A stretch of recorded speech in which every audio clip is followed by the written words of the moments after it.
వెనక్కి వచ్చేవారు.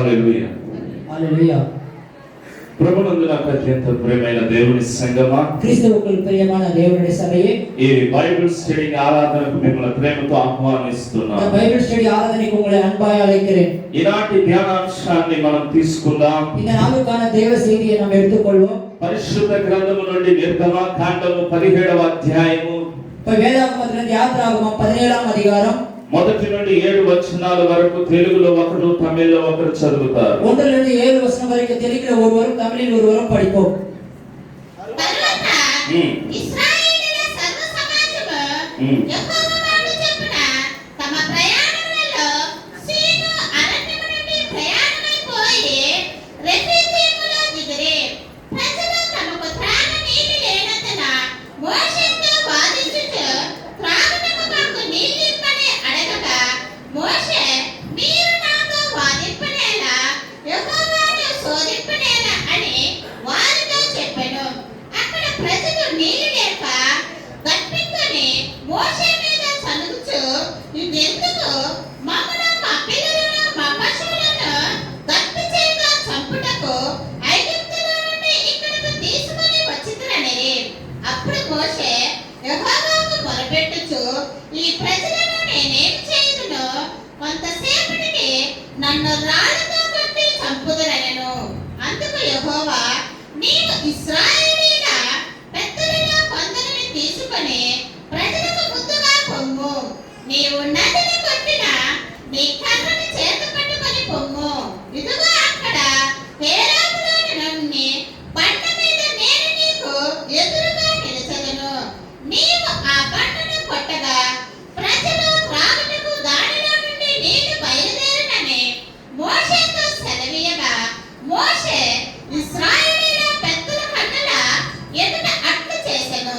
అప్పుడు ఇశ్రాయేలీయులు చేసిన వాదమును బట్టి యెహోవా మన మధ్య ఉన్నాడో లేడో అని వారు యెహోవాను శోధించుటను బట్టి అతడు ఆ చోటికి మస్సా అనియు మెరీబా అనియు పేర్లు పెట్టెను. తమిళ్లో చదువు. பின்பு இஸ்ரவேல் புத்திரராகிய சபையார் எல்லாரும் கர்த்தருடைய கட்டளையின்படியே சீன் வனாந்தரத்திலிருந்து புறப்பட்டு பிரயாணம் பண்ணி ரெவிதீமிலே வந்து பாளையம் இறங்கினார்கள்.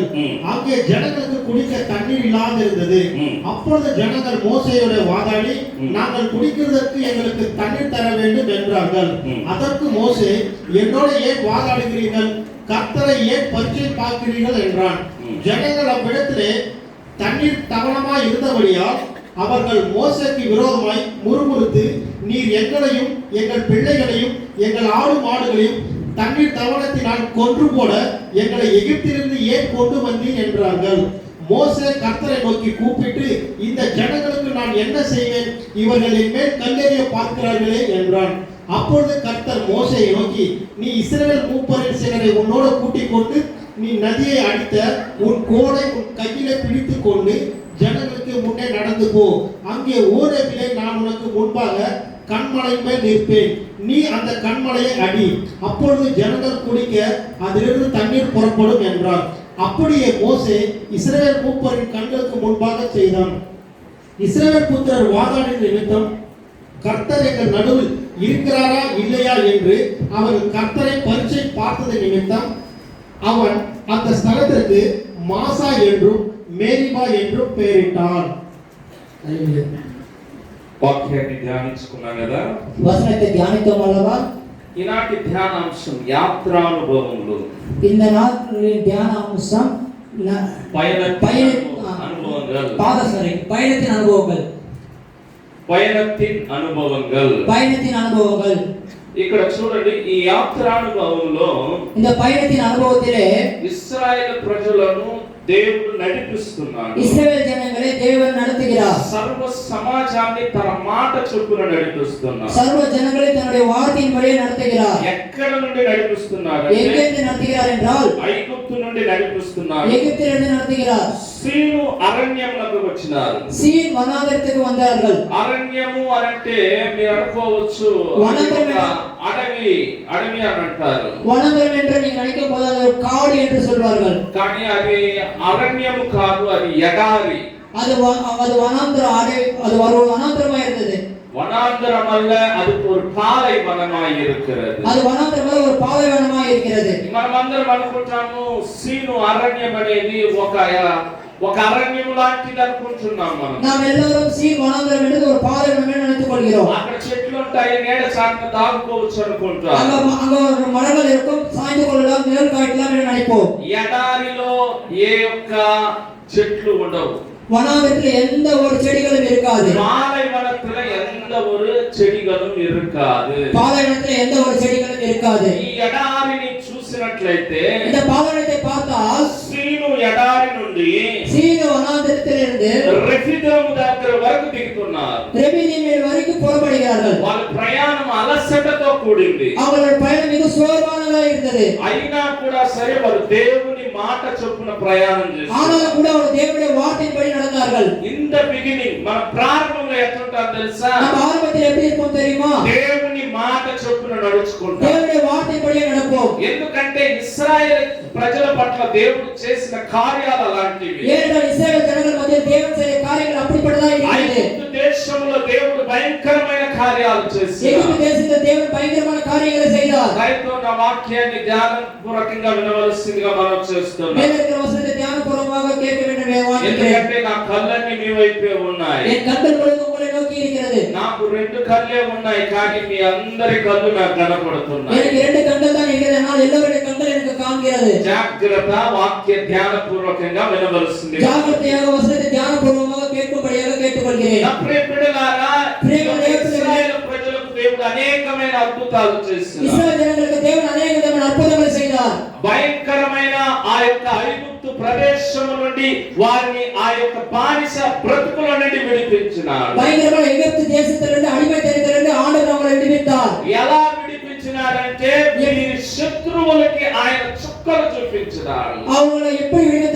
శత్రువులకు ஒரு கனமானவர்களை காண்பிக்கும்படியாக செய்தார். ఆ శత్రువులు భయపడేటట్లు చేసినాడు. அந்த శత్రువుகள் பயப்படும்படியாக செய்தார். ఆ శత్రువులు మరలా తిరిగి వస్తే ఆ సముద్రమును రెండు పాయలుగా చేసి తన ప్రజలకు మార్గమును ఆయత్తపరిచింది కాకుండా ఆ యొక్క ఐగుప్తు దేశపు వాసులను కూడా ఆ యుద్ధ వీరులు కూడా దానిలోనే మునిగిపోయేటట్లు చేస్తున్నారు. அந்த శత్రువుகள் திரும்பி வரும்போது அந்த செங்கடலை இரண்டாக பிளப்பது மாத்திரம் அல்லாமல் அந்த போர் வீரர்கள் கூட அந்த கடலை விழும்படியாக கர்த்தர் செய்தார். హల్లెలూయా. హల్లెలూయా. అందును బట్టి వారు అప్పటి నుండి దేవునికి భయపడసాగినారు. அப்பொழுது தேவனுக்கு அவர்கள் பயப்பட தொடங்கினார்கள். వారు సర్వ సమాజము దేవుని మాటను వినసాగినారు. சர்வ ஜனங்கள் தேவனுடைய வார்த்தையை கேட்க தொடங்கினார்கள். దేవుని మాటను వినసాగిన తరువాత தேவனுடைய வார்த்தைகள் கேட்ட பின்பாடு సీను ఎడారి నుండి రెఫీదీము వరకు వారి ప్రయాణం కొనసాగింది. சீன் வனாந்தரத்திலிருந்து ரெபிதீம் வரை அவர்கள் பிரயாணத்தை தொடங்கினார்கள். ఈనాడు మనము కూడా మనల్ని ఏ పరిస్థితుల నుండి దేవుడు మనల్ని విడిపించినాడన్న సంగతి మనందరికీ బాగా తెలుసు. இந்நாள் எந்த சூழ்நிலையில் தேவன் நம்மை விடுவித்தார் என்ற விஷயம் நம்ம எல்லாருக்கும் ఎలాంటి தெரியும். సమస్యల నుండి దేవుడు మనల్ని విడిపించినాడన్న సంగతి తెలుసు. எப்படிப்பட்ட பிரச்சனைகள் தேவன் விடுவித்தார் என்பது நமக்கு ఎన్ని தெரியும். కష్టాల నుండి దేవుడు మనల్ని విడిపించినాడని తెలుసు. எத்தனை கஷ்டங்களை தேவன் விடுவித்தார் என்பது தெரியும். ఎన్ని ఆపరేషన్ల నుండి దేవుడు మనల్ని విడిపించినాడని తెలుసు. எத்தனை அறுவை சிகிச்சைகள் தேவன் நம்மை விடுவித்தார் என்பது ఎన్ని தெரியும். అప్పుల బాధల నుండి దేవుడు మనల్ని విడిపించినాడని తెలుసు. எத்தனை கடன் பிரச்சனைகள் தேவன் விடுவித்தார் என்பது நமக்கு ఎన్ని தெரியும். ఇబ్బందుల నుండి దేవుడు మనల్ని విడిపించినాడని తెలుసు. எத்தனை நெருக்கத்திலிருந்து தேவன் நம்மை விடுவித்தார் என்பது தெரியும். నేను సజీవ లెక్కలో ఉన్నామంటే అది దేవుని కృప అని మనకు బాగా తెలుసు. இன்றைக்கு நீயும் நானும் ஜீவனோடு இருக்கிறோம் என்றால் தேவனுடைய கிருபை என்பது நமக்கு நன்றாக దేవుడు தெரியும். లేకుండా మనం ఒక్క క్షణమైనను జీవించలేమన్న సంగతి కూడా తెలుసు. தேவன் இல்லாமல் ஒரு நொடி கூட நம்ம வாழ முடியாது என்பது நமக்கு நன்றாக தெரியும். తెలిసిన మనమే, தெரிந்த நாமே, ప్రయాణం చేస్తున్న మనమే, பிரயாணம் செய்கிற நாமே, దేవుని మాటను వింటున్న మనమే, தேவனுடைய வார்த்தை கேட்கிற நாமே మన ప్రయాణంలో కాస్త అలసట బయలుదేరిన వెంటనే దేవుని మీద సందేహించడానికి ప్రారంభిస్తున్నాం. நம்முடைய பிரயாணத்தில் சற்று சோர்வு வந்தவுடனே தேவன் மீது நம்ம சந்தேகப்பட ஆரம்பிக்கிறோம். ఇదే సిచ్యువేషన్ ఇశ్రాయేలు ప్రజలకు కూడా జరిగేది. இதே சூழ்நிலை தான் இஸ்ரவேல் ஜனங்களுக்கும் ஏற்பட்டது. సీను ఆ యొక్క అరణ్యము రెబిదోము వరకు ఎంత ప్రయాణమో కానీ వాళ్ళు అలసిపోయినారు. சீன மகாணத்திலிருந்து ரெபிதீம் வரை எவ்வளவு தூரமா அவங்க மிக சோர்ந்து போனார்கள். ఎండ దెబ్బకి తాళలేకపోయినారు. வெயிலின் தாக்கத்துக்கு அவங்களால தாங்க முடியாமல் போனது. వారికి దాహం వేసింది. அவங்களுக்கு தாகம் ஏற்பட்டது. వారు చాలా తప్పిపడిపోయినారు. மிகவும் அதிகமாக தாகத்தோடு இருந்தார்கள். ఇప్పుడు వాళ్ళు ఏం చేస్తున్నారంటే அவங்க என்ன செய்கிறார்கள் என்றால் వారికి ఎడారిలో మన్నాను కురిపించిన దేవుని మీదనే వారు సందేహపడ్డారు. அவர் வனாந்தரத்திலே மன்னாவை ஊற்றின தேவன் மீது சந்தேகப்படுகிறார். మార్గము లేని వారికి ఎర్ర సముద్రమును రెండు పాయలు చేసిన దేవుని మీదనే సందేహపడ్డారు. செங்கடலை రెండు పిలవలుగా మార్చిన దేవుని మీద அவங்க சந்தேகப்படுகிறார்கள். ఐగుప్తు మీదకి 10 తెగులు రప్పించిన దేవుని మీదనే సందేహపడ్డారు. எகிப்து மீது 10 கொள்ளை நோய்களை கொண்டு வந்த தேவன் மீது சந்தேகப்படுகிறார்கள். వారి బట్టలు మాయలేదు అలా చేసిన దేవుని మీదనే సందేహపడుతున్నారు. அவர்கள் வஸ்திரங்கள் அழுக்காகவில்லை அப்படிப்பட்ட தேவன் மீது சந்தேகப்படுகிறார்கள். వారి చెప్పులు అరగలేదు అలా చేసిన దేవుని మీద సందేహపడుతున్నారు. அவர்கள் பாதரட்சைகள் தேய்ந்து போகவில்லை அப்படிப்பட்ட தேவன் மீது சந்தேகப்படுகிறார்கள். సందేహపడటమే కాదు వారు వాదిస్తున్నారు. சந்தேகப்படுவது மாத்திரமல்ல அவர்கள் வாதிக்கிறார்கள். వారు గొడవ పెట్టుకుంటున్నారు. அவர்கள் சண்டையிடுகிறார்கள். వారు సనుగుకుంటున్నారు. அவர்கள் முறுமுறுக்கிறார்கள். ఈనాడు క్రైస్తవ జీవితంలో దేవుడు చేసిన మేలులను మరచిపోయి దేవుని మీద గొడవ పెట్టుకునే వారిగా మారిపోయారు. இந்நாளிலே கிறிஸ்துவ வாழ்க்கையை கர்த்தர் நன்மைகளை மறந்து அவர் மீது சண்டை வைக்கிற அநேகர் இருக்கிறார்கள். శరీర సంబంధమైన సమస్యలు వస్తే అసలు దేవుడు ఉన్నాడా అని ప్రశ్న మనలో சரீர சம்பந்தமான பிரச்சனைகள் வரும்போது தேவன் இருக்கிறாரா என்ற கேள்வி எழுப்புகிறோம். ఇశ్రాయేలు ప్రజలు ఏం చేస్తున్నారంట இஸ்ரவேல் ஜனங்கள் என்ன செய்கிறார்கள்? దేవుడు మనతో ఉన్నాడో లేదో అని పరీక్షిస్తున్నారు. தேவன் நம்மளை இருக்கிறாரா இல்லை என்று பரிசை பார்க்கிறார்கள். ఇంతకు ముందు వారి జీవితంలో జరిగిన కార్యాలను బట్టి వారికి తెలియదా దేవుడు వారితో ఉన్నాడా లేడా అని? இதுக்கு முன்னாடி கர்த்தர் செய்த நன்மைகளை பற்றி நமக்கு தெரியாதா கர்த்தர் இருக்கிறாரா என்று? కూడా మనలో కొన్ని సందేహాలు బయలుదేరుతున్నాయి. இப்படி சில சந்தேகங்கள் நமக்குள் இன்றைக்கு ஏற்படுகிறது. మన బిడ్డల జీవితాన్ని ఆలోచించినప్పుడు మనకు సందేహాలు நம்ம బయలుదేరుతాయి. பிள்ளைகள் வாழ்க்கை குறித்து நம்ம நினைக்கும்போது சந்தேகம் ஏற்படுகிறது. కుటుంబ సమస్యలు చూసినప్పుడు మనకు సందేహాలు குடும்ப బయలుదేరుతున్నాయి. பிரச்சனைகளை நினைக்கும்போது சந்தேகங்கள் ஏற்படுகிறது. భార్యాభర్తల మధ్య సమస్య చూసినప్పుడు సందేహాలు கணவன் బయలుదేరుతున్నాయి. மனைவிக்குள்ள பிரச்சனைகள் இருக்கும்போது சந்தேகம் ஏற்படுகிறது. చూసినప్పుడు సందేహాలు கடன் బయలుదేరుతున్నాయి. பிரச்சனை வரும்போது சந்தேகங்கள் ஏற்படுகிறது. సందేహము సందేహం సందేహంతోనే ప్రారంభం. சந்தேகம் சந்தேகம் சந்தேகத்தோட நாம் தொடர்ந்து கொண்டிருக்கிறோம். కానీ దేవుడు అంటున్నాడు ஆனால் தேவன் சொல்கிறார் నేను ఉన్నవాడును అనువాడు. நான் இருக்கிறவரும் உள்ளவரும் சொல்கிறார். హల్లెలూయా. ஹalleluya. ஆதியும் నేనే அந்தமும் சொன்னது சொல்லுங்கய்யா. ஆதியும் நானே அந்தமும் நானே. நான் சொல்லலையே. హల్లెలూయా. ஹalleluya. ఆదిயும் నేనే ஆதியும் நானே. మీరు చెప్పాలి ఆదిயும் నేనే. நீங்க சொல்ல ஆதியும் நானே. మన దేవుడు ఏమన్నాడు? ఆదిயும் నేనే. நம் தேவன் என்ன சொன்னார்? ஆதியும் நானே. ఆదిயும் నేనే అంతము నేనే. ఆదిயும் నానే అందము నానే. అదేనా?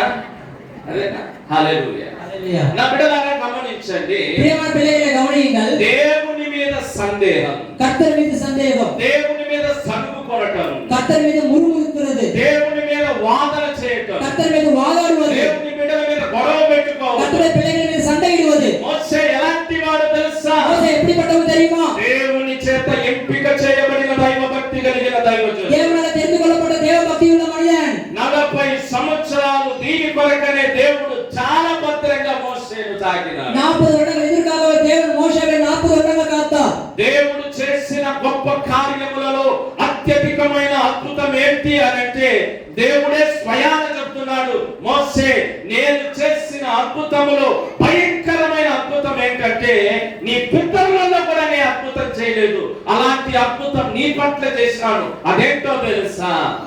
தேவன் தன் செய்த அற்புதங்களை காட்டிலும் அதிகமான அற்புதம் என்னவென்று மோசேவிடம் என்ன சொன்னார் என்றால், உங்கள் முன்னோர்களில் செய்யப்படாத ஒரு அற்புதத்தை நான் செய்திருக்கிறேன், அந்த அற்புதம் என்ன தெரியுமா என்று மோசேவிடம் சொன்னார். ప్రభువాని దేవుడి దగ్గర అడిగినాడు. அது என்ன என்று தேவனிடம் கேட்டார். దేవుడు అన్నాడు, தேவன் சொன்னார், అగ్నిలో నుండి నీతో ముఖాముఖిగా మాట్లాడి அக்னியிலே உன்னுடன் நான் முகமுகமாய் பேசினேன். ఈనాడు దేవుడు నీతో మాట్లాడనై ఉన్నాడు. இந்நாள் தேவன் உன்னுடன் பேச போகிறார். ఎక్కడ నుండి మాట్లాడనై ఉన్నాడు? எங்கிருந்து பேச போகிறார்? ఆయన అగ్నిలో నుండి మాట్లాడు. அவர் அக்னியிலிருந்து பேச போகிறார். హల్లెలూయా. ஹalleluya. నా దేవుడు నీతో మాట్లాడే దేవుడై என் ఉన్నాడు. தேவனுடன் பேசுகிற தேவனாய் இருக்கிறார். హల్లెలూయా. ஹalleluya. అప్పుడే దేవుని బిడ్డలారా ఈ మాటలు బాగా గమనించండి. பிரியமான தேவப்பிள்ளைகளே, இந்த வார்த்தையை நன்றாக கவனியுங்கள். ఇశ్రాయేలు ప్రజలు దేవుని మీద సనుగుకుంటున్నారు. இஸ்ரவேல் ஜனங்கள் தேவன் மீது முறுமுறுக்கிறார்கள். దేవుని మీదనే శోధన ప్రారంభించినారు. தேவன் மீதே ஒரு சோதனை ஏற்படுத்தினார்கள். దైవ సేవకుడి మీద వాదాలు పెట్టుకున్నారు. தேவதாசன் மீது வாதாடினார்கள். దేవుని సేవకుడు చాలా బాధపడ్డాడు. அந்த தேவதாசன் மிகவும் வேதனைப்பட்டார். అయ్యో 30 లక్షల మందిని నేను నడిపించుకొని వచ్చినాను ప్రభువా, వీరు నీకు విరోధంగా సలుగుతున్నారు. ஐயோ 30 லட்சம் பேரை நான் அழைத்துக் கொண்டு வந்தேன், இவர்கள் உங்களுக்கு விரோதமாய் முறுமுறுக்கிறார்கள் ஆண்டவரே என்று சொன்னார். చాలా బాధ కలిగింది. தேவதாசனுக்கு மிகவும் வேதனை ஏற்பட்டது. అయితే దేవుడు అంటున్నాడు, ஆனால் தேவன் சொல்கிறார், కుమారుడా, என் மகனே, నువ్వేం భయపడొద్దు, எதை குறித்து பயப்பட வேண்டாம். వారు వాదిస్తున్నారు కదా, அவர்கள் வாதிக்கிறார்கள் அல்லவா, గొడవ పెట్టుకుంటున్నారు కదా, அவர்கள் சண்டையிடுகிறார்கள் அல்லவா. సరే ఇశ్రాయేల్ పెద్దలు కొంతమంది పెద్దలు పోగు చేసుకో, இஸ்ரவேல் மூப்பர்கள் சில பேரை அழைத்துக் கொண்டு போ. ఎక్కడికి వెళ్ళమంటున్నాడు? எங்கே போக சொல்கிறார் என்றால், దరిదాపులున్న హేరోబు దగ్గరికి వెళ్ళమంటున్నాడు. கிட்டத்தட்ட ஓரேபிலே போன்னு சொன்னார். దరిదాపుల దగ్గర పక్కలోనే ఉంది హేరోబు కొండ. அவருக்கு நெருக்கத்தில் இருக்கிற ஓரேபிக்கு இடத்துக்கு போ என்று சொன்னார். ఈ హేరోబు దగ్గరికి వస్తున్నాడు. அந்த ஓரேபி இடத்துக்கு போகிறார்கள். ఈ హేరోబు ఏంటో తెలుసా? அந்த ఓరேబి என்ன தெரியுமா? అప్పుడున్న ఇశ్రాయేల్ ప్రజలకు తెలియదు హేరోబు కొండ అంటే ఏంటని. அங்க இருக்கிற இஸ்ரவேல் ஜனங்களுக்கு தெரியாத ஓரேபி மலை என்றால் என்ன? లక్షల మంది ఉన్నారు కానీ వాళ్ళకి ఎవరికి తెలియదు. 30 லட்சம் பேர் இருக்கிறார்கள், யாருக்கும் தெரியாது. అయితే మోషేకు బాగా తెలుసు. ஆனா மோசேக்கு நன்றாக தெரியும். ఎలా తెలుసు మోషేకి? எப்படி தெரியும் மோசேவுக்கு? అంత గొప్ప విచిత్రమే ఉంది హేరోబులో.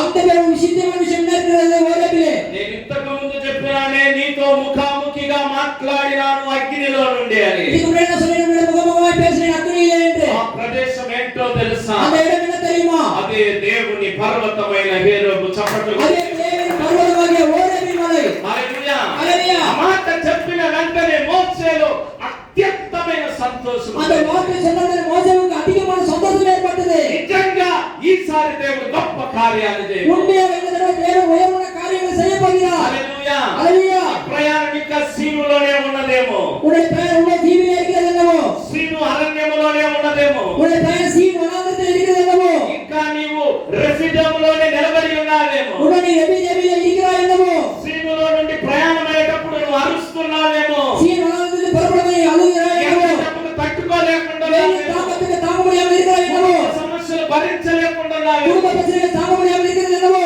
ఇదిగో రెఫిదీములో దేవుని మాట బయలుదేరుతుంది. இதோ எபிதேவிலே தேவனுடைய வார்த்தை புறப்படுகிறது. హేరోబులో దేవుడు గొప్ప కార్యాలు చేయబోతున్నాడు. ஓரேபிலே தேவன் உயர்வான காரியங்களை செய்ய போகிறார். దేవుడు గొప్ప కార్యాలు చేయబోతున్నాడు. தேவன் உயர்வான காரியங்களை செய்ய போகிறார். ప్రయాణాన్ని దేవుడు గమనిస్తున్నాడు. உன்னுடைய பிரயாணத்தை தேவன் கவனிக்கிறார். అలసటను దేవుడు உன்னுடைய గమనిస్తున్నాడు. சோர்வை தேவன் கவனிக்கிறார். కన్నీటిని దేవుడు உன்னுடைய గమనిస్తున్నాడు. கண்ணீரை தேவன் கவனிக்கிறார். ఎడారి జీవితాన్ని దేవుడు గమనిస్తున్నాడు. உன்னுடைய வனாந்தர வாழ்க்கையை தேவன் கவனிக்கிறார். పాలైన வாழ்க்கையை దేవుడు కాண்கிறார். దేవుని ఎడారి జీవితాన్ని దేవుడు చూస్తున్నాడు. హల్లెలూయా. హల్లెలూయా. ఎవరే చూడలేదయ్యా, யாரும் பார்க்கவில்லை ఎవరే ஐயா. పట్టించుకోలేదయ్యా, யாரும் கண்டுகொள்ளவில்லை ஐயா.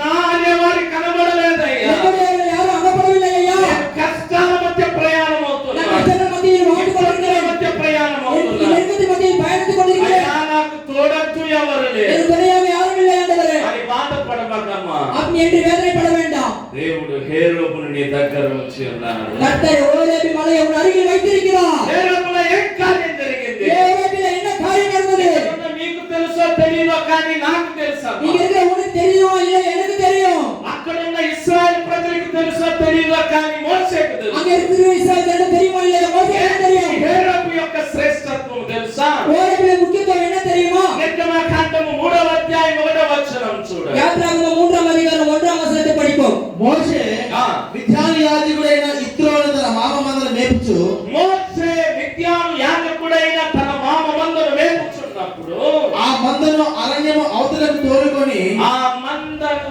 అరణ్యము అవతలకు తోలుకొని దేవుని పర్వతమైన హోరేబుకు వచ్చెను. చప్పట్లు కొట్టి దేవుని యొక్క హల్లెలూయా. హల్లెలూయా. హల్లెలూయా. దేవుని పర్వతమైన தேவனுடைய பர்வதமாகிய హేరోబుకు వచ్చాను. ஓரேபுக்கு வந்தார். చదువయ్యా. ఒక పొద నడిమిని ఒక పొద నడిమిని అగ్ని జ్వాలలో యెహోవా దూత అతనికి ప్రత్యక్షమాయెను. ఏ అగ్ని జ్వాలలో యెహోవా దూత అతనికి ప్రత్యక్షమాయెను. హల్లెలూయా. హల్లెలూయా. ఇక్కడ యెహోవా దూత అనే మాటకు అర్థం ఏంటంటే அங்கே கர்த்தருடைய தூதன் என்ற வார்த்தைக்கு அர்த்தம் என்னவென்றால் యేసుక్రీస్తు అని అర్థం. இயேசு கிறிஸ்து என்ற அர்த்தம். ఈ పాత నిబంధనలో కూడా యేసుక్రీస్తు ఉన్నాడు. பழைய ஏற்பாட்டிலே கூட இயேசு கிறிஸ்து இருக்கிறார். అయితే ఆయన యెహోవా దూతగా బయలుపడ్డాడు. அவர் கர்த்தருடைய தூதனாக வெளிப்பட்டார். హల్లెలూయా. ஹல்லேலூயா. ఆయనే మనలను నడిపించినాడు. அவர்தான் நம்மை நடத்துகிறார். ఆయనే మోషేకు బయలుపడ్డాడు. அவர்தான் மோசேக்கு வெளிப்பட்டார். ఆయనే మోషేకు అభయం ఇచ్చినాడు. ಅವರ ಮೋಸಕ್ಕೆ ಸಲ ಕೊಡ್ತಾ ఈనాడు కొంతమంది దేవుళ్ళను విడదీసుకుంటున్నారు. சில பேர் சில தேவர்களை பெருமை கொண்டிருக்கிறார்கள். దేవుళ్ళని విభజించుకుంటున్నారు. தேவனை பிரிக்கிறார்கள். మేము యెహోవా సాక్షులం అంటున్నారు. நாம் யெகோவாவின் சாட்சிகள் சொல்கிறார்கள். చర్చ్ ఆఫ్ క్రైస్ట్ நாம் అంటున్నారు. చర్చ్ ఆఫ్ క్రైస్ట్ అని சொல்கிறார்கள். హోలీ స్పిరిట్ ఆఫ్ గాడ్ అంటున్నారు. நாம் హోలీ స్పిరిట్ ఆఫ్ గాడ్ అని சொல்கிறார்கள். కానీ దేవుడు ఎలా బయలుపడుతున్నాడు? మన దేవుడు எப்படி வெளிப்படுகிறார் தெரியுமா? ఆయన త్రిత్వములో ఏకత్వముగా కనబడుతున్నాడు. அவர் ஒரே ரீதியாக காணப்படுகிறார். ఆయన నిన్న నేడు మారని దేవుడుగా, அவர் நேற்றும் இன்றும் என்றும் மாறாத தேவனாய் இருக்கிறார். తండ్రిని కనపరిచే కుమారుడిగా బయలుపడుతున్నాడు. அவர் கனப்படுகிற குமாரனாக வெளிப்படுகிறார். తండ్రి చిత్తాన్ని నెరవేర్చే కుమారుడిగా பிதாவின் சித்தத்தை நிறைவேற்றின குமாரனாக இருக்கிறார். యెహోవా దూతగా బయలుపడ్డాడు. கர்த்தர் தூதனாக வெளிப்பட்டார். యెహోవా దూతగా బయలుపడిన వెంటనే கர்த்தர் தூதனாக வெளிப்பட்ட உடனே మొట్టమొదటి మాట ఏంటో తెలుసా? முதலாவது வார்த்தை என்ன தெரியுமா? మోసే నీ చెప్పులు విప్పు. மோசே உன் பாதரட்சியை கழட்டி விடு. హల్లెలూయా. ஹalleluya. என்ன ஆண்டவரே, ఏంటి ప్రభువా? இந்த நிலைமையில நான் எப்படி செருப்ப கட்டுறது? ఇలాంటి పరిస్థితులను చెప్పులు ఎలా కట్టగలుగుతాను? பயங்கரமான வெயில் அடிக்கிறது. భయంకరమైన ఎండ ఉన్నది కాదా? సూర్యుడు ఉచ్చத்துல இருக்கிறாரையா? ఎండ ఎక్కువగా ఉన్నది కాదా? நான் எப்படி கட்டுறது? నేను ఎలాగో ఈ చెప్పులు ఇప్పాను அப்படின்னு மோசே சொல்லல. అలాగ మోసే చెప్పలేదు. ஏன் தெரியுமா? ఎందుకు తెలుసా? ஆண்டவர் ஒரு வார்த்தையை சொன்னார். ప్రభువు ఒక మాటను చెప్పినాడు. மோசே நீ வந்திருக்கிற இடம் பரிசுத்தமானது. మోసే నువ్వు వచ్చిన స్థలము పరిశుద్ధమైన స్థలం అని ప్రభువు చెప్పినాడు. హల్లెలూయా. హల్లెలూయా. ఇంకా నీ బాధలని చెప్పులు వేసుకొని వచ్చున్నావేమో. நீங்க வேதனையை செருப்பை போட்டுக்கொண்டு வந்திருக்கிறீர்களோ? బాధలని చెప్పులు వేసుకొని వచ్చున్నావేమో. உங்களுடைய பிரச்சனையை நிறைவேற்ற నీ కష్టములని చెప్పులు వేసుకొని వచ్చున్నావేమో. கஷ்டமான செருப்பை போட்டுக்கொண்டு வந்திருக்கிறாயோ? నీ వ్యాధులని చెప్పులు వేసుకొని వచ్చున్నావేమో. வியாதியான செருப்பை போட்டுக்கொண்டு வந்திருக்கிறாயோ? నన్ను విడిచిపోవు అనుకుంటున్నావేమో. இது என்னை விட்டு போவதுன்னு நினைக்கிறாயோ? ఇప్పుడు చెప్తున్నాడు దేవుడు, இப்ப சொல்கிறார் தேவன், నీవు భూమి అంతా తిరిగినా సరే, நீ பூமி முழுவதும் சுற்றினாலும் నీ சரி, కష్టాలు నిన్ను విడిచిపెట్టి పోవు. இந்த கஷ்டம் உன்னை నీ விட்டு போகாது, ఇబ్బందులు నిన్ను విడిచిపెట్టి పోవు. நெருக்கம் உன்னை விட்டு போகாது. కానీ పరిశుద్ధమైన స్థలములోనికి వచ్చున్నావు. நீ பரிசுத்தமான இடத்துக்கு வந்திருக்கிறாய். ఇప్పుడు నమ్మకంగా చెప్పులు విప్పు. இப்ப நம்பிக்கையாக உன் பாதத்தில் போகிறாய். దేవుడు బయలుపడు. இதோ கர்த்தர் வெளிப்படுகிறார். దేవుడు నీతో మాట్లాడు. தேவனுடன் பேச போகிறார். ఆ మాటకి చెప్పులు విప్పిన వెంటనే அந்த வார்த்தைக்கு பாதத்தை கட்டின உடனே దేవుడు మాట్లాడడానికి ప్రారంభించిన. தேவன் பேச தொடங்கினார். హల్లెలూయా. ஹalleluya. నాడు దేవుడు నాతో మాట్లాడాలి.